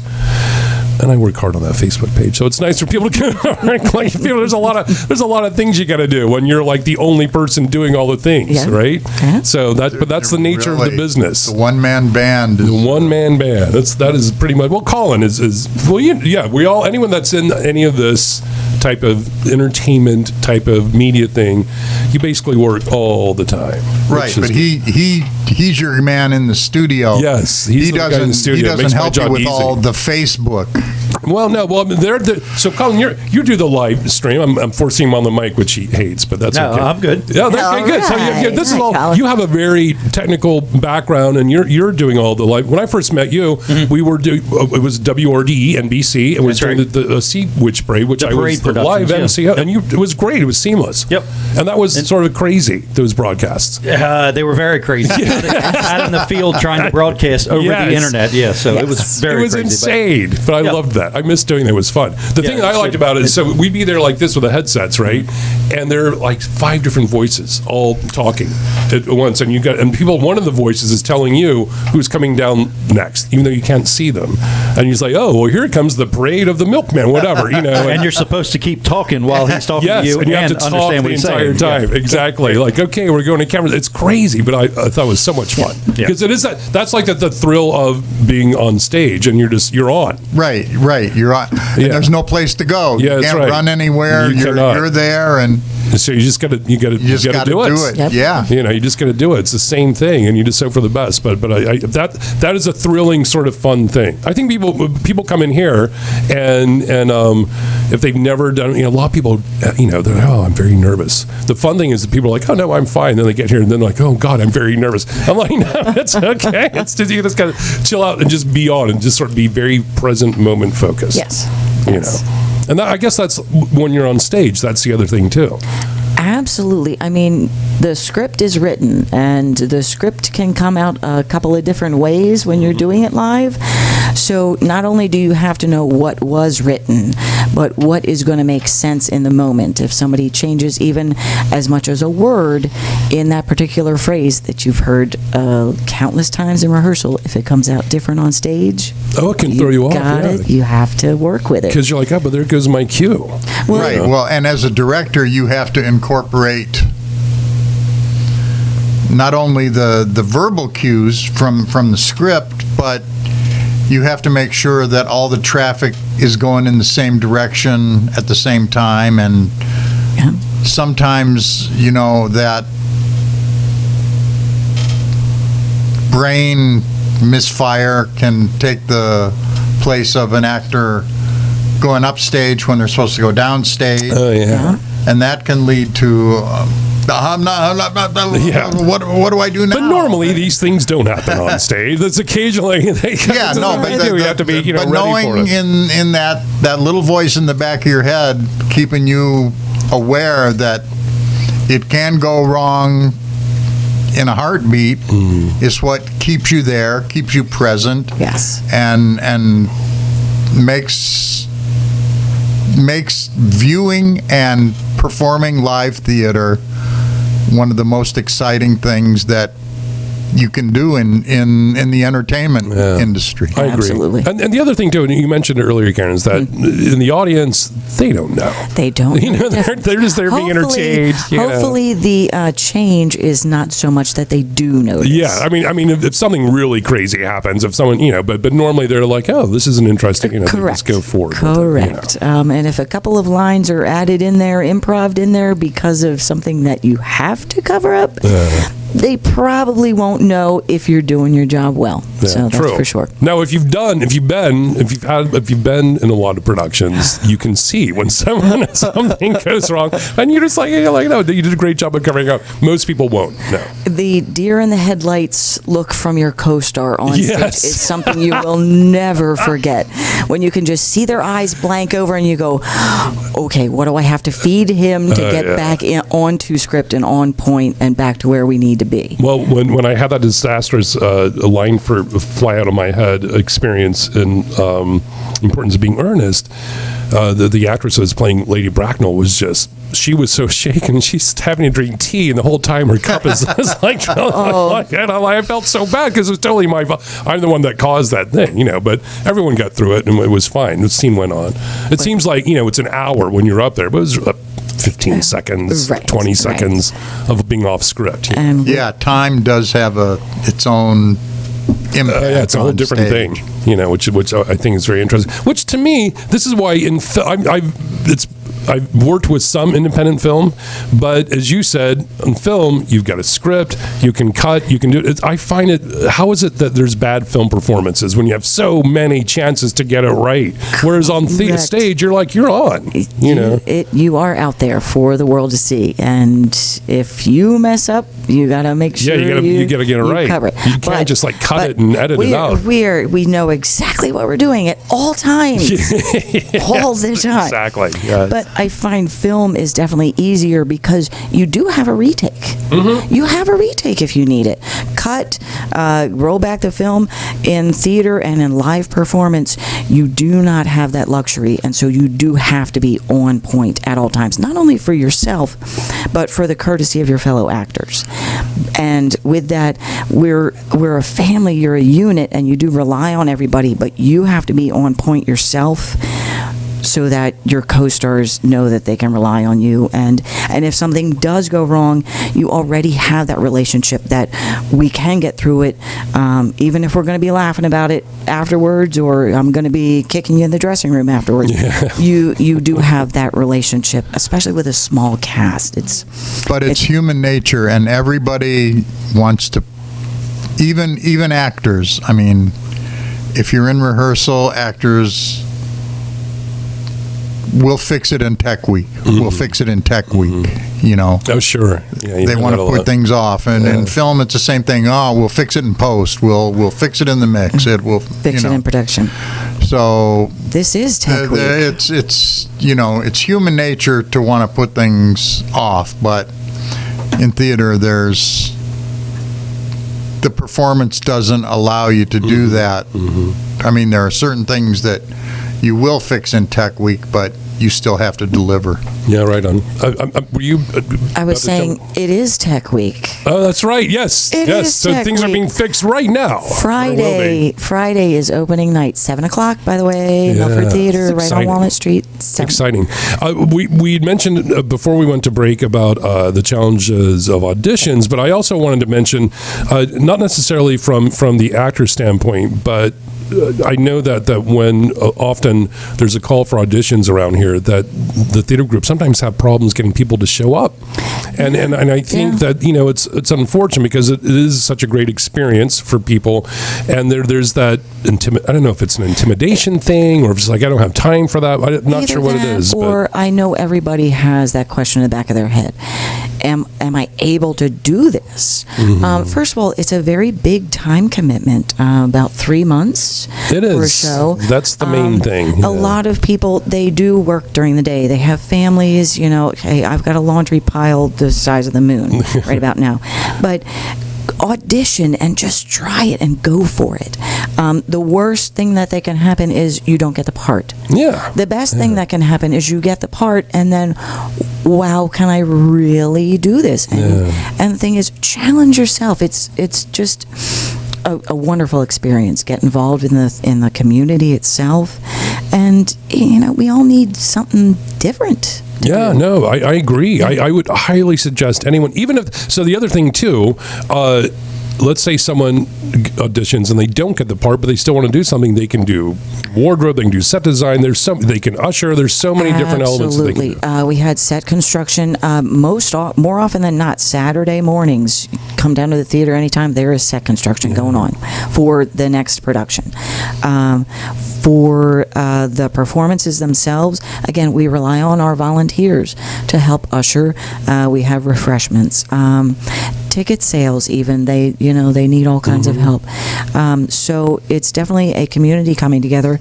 And then if you do have time during the run of the show, come down, help with props, help with set change be in blacks behind stage, and you get a totally different view of a live performance from when you're in the wings and helping actually the actors do what they want to do. Yeah, I think actually that's a lot of fun to be in the wings. Yes. Some people will get involved in theater, and the next thing, like maybe they'll actually be on stage.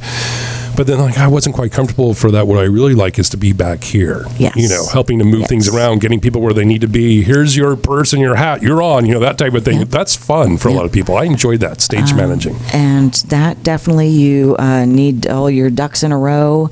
Our assistant director, Janice, she's got a list a mile long of, you know, at this scene change, at that scene change. Definitely where costumes are, what needs to be on stage before the show even hits, because when you're on stage and you need a prop there, you need to make sure that prop is there. There's a prop master, and you need to say, why is this not where? You know, that's important stuff. People don't realize that. Yes. There's a lot of different hats that go into a ring that make a live performance at its best. Yeah, I agree. And I would say easily 60% of the actors that I know started as a tech person and just got the bug. You know, they saw, they had been an audience, an observer, and then they got involved in the backstage putting together a production, and that led to them wanting to be on stage. So. Yeah. I think when I grew up in a small little college town outside Nashville in Kentucky, Bowling Green, Kentucky, and I was 12, I think, and it was summer, and my mother wanted my brother and I to go do something fun and creative instead of, you know, what we wanted to do in summer, which was go out and run around on our bikes and just be crazy. Like, no, you have to go audition for this play. It'll be fun, because she did it when she was, you know, a kid. And like, okay, whatever. So my brother and I auditioned. It was Skin of Our Teeth, what was the production, which is sort of an absurdist comedy, a lot of fun. Thornton Wilder. Yes. And my brother, we both got small parts. My brother immediately was like, not doing it. So it was just, it was me, right? So it was a lot of fun. But I learned very quickly all those different parts, and I did also start doing backstage work because I thought it was a lot of thrilling and fun, and that just opened a whole. I mean, once I stuck with it, enjoyed it, and then I was constantly auditioning and trying to get. It was such a thrilling, fun thing to work with the people on that creative level. And how many kids were in that production?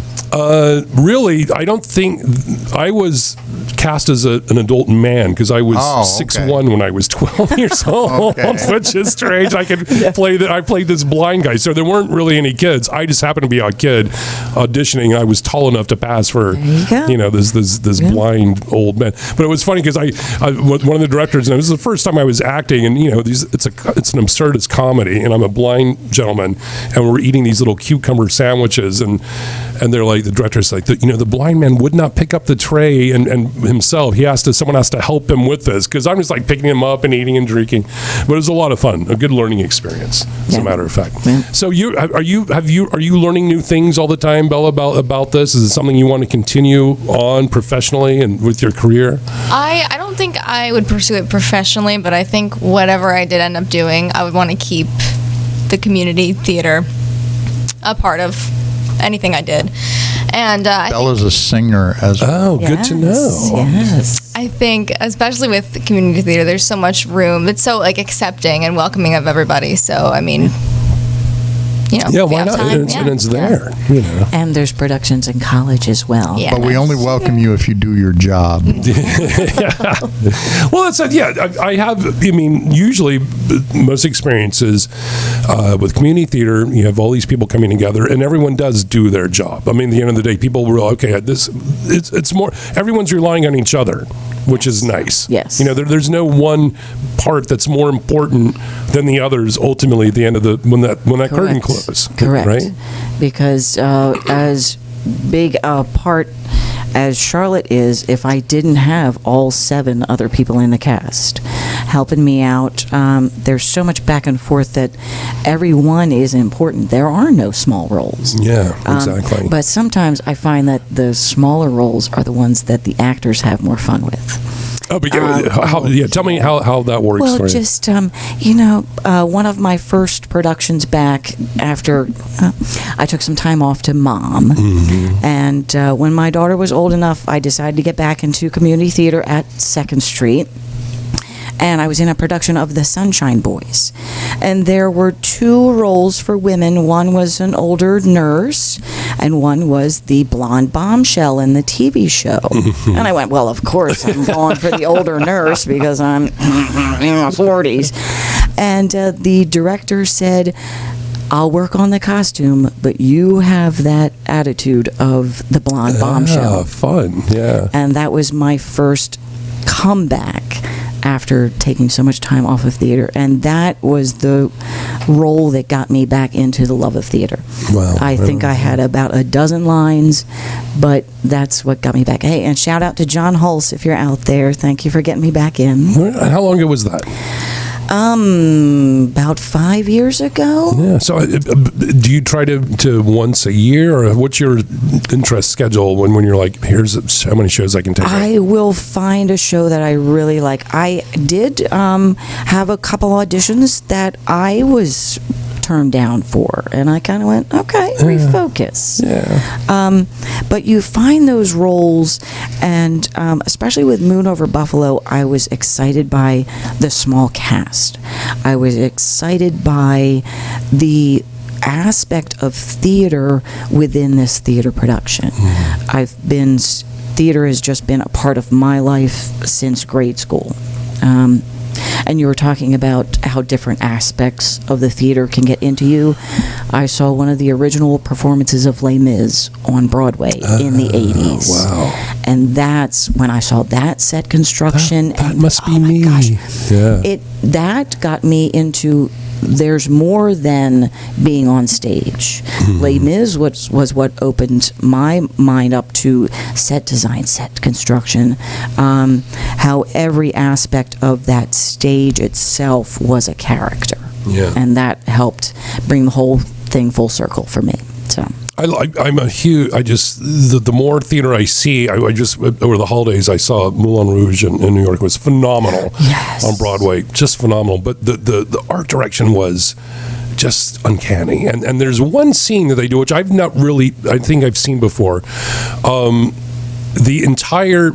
It had been a very lavish set, but there's this one scene where it's bare. Totally bare. You can see all the way to the back of the theater, every nook and cranny. It's totally open with one spot and snowfall. It was so powerful. Yes. And this one particular scene where they managed to strike the entire stage for this one number and build it back up behind a closed curtain while someone's doing it. It was just amazing. I'd never seen anything like it. Yes. Uncanny. That it actually is its own space and it is its own character. It lends such a...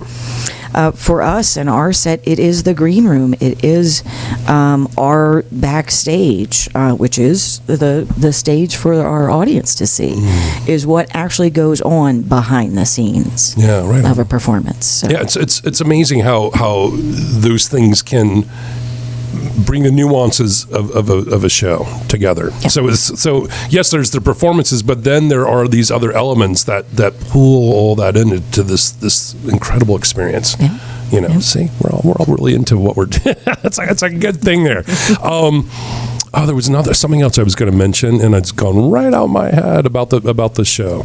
Unfortunately, I was hoping to remember that.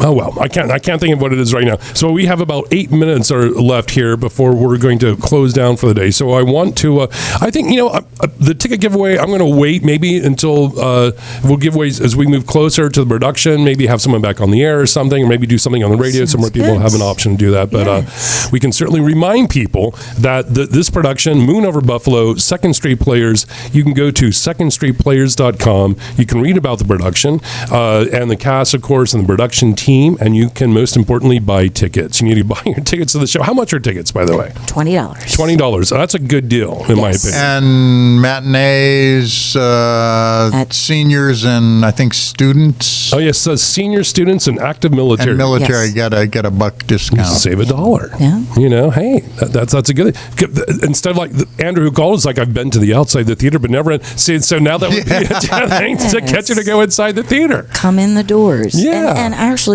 coming in the doors and seeing the new lobby and just the renovations that they did last year.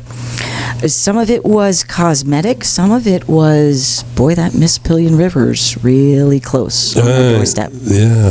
So that was nice that we actually got our foundation of the theater up and running. Nice. 40th season this year for I love Second Street that. Players. I really do. I think that's a phenomenal thing. That that underscores. is impressive. Yes. Yeah, 40 years. I mean, that's really phenomenal. 40 years of productions. We are going to have a big party on that May 2nd. It's definitely going to be a special ticketed event.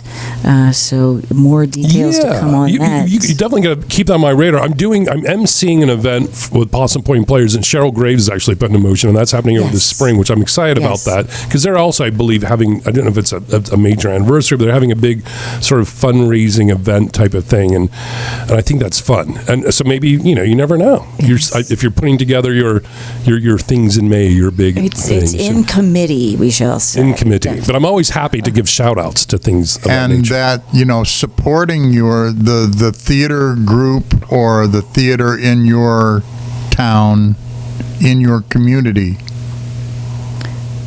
is just as important as volunteering or auditioning, or you are those people who support the group and come to the show. They are every bit as important as the volunteers who put a production together. Yeah, I agree. And we thank them for that. And one of the things, we have 4 minutes. One of the things that I love about Second Street and all the theater groups that we have around here is that we have so many, and that they tend to bring, as you know, it's your own experience, people that have done this professionally, and they're here now. I'm like, I'm going to share this with these people.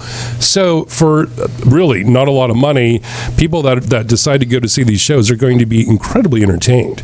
And, because there's so many theater groups and there's so many people working with them, that, when they do have auditions for these shows, the people that are auditioning, they're like, I've done this before, I love this, and you're going to get a really good experience. No, I can say without hesitation that I could take this production and mount it in a space in New York, and it would compare with any of the awful Broadway stuff that I worked on while I was living there. Hey, Bella, how about a road trip, huh? Hey, there you go.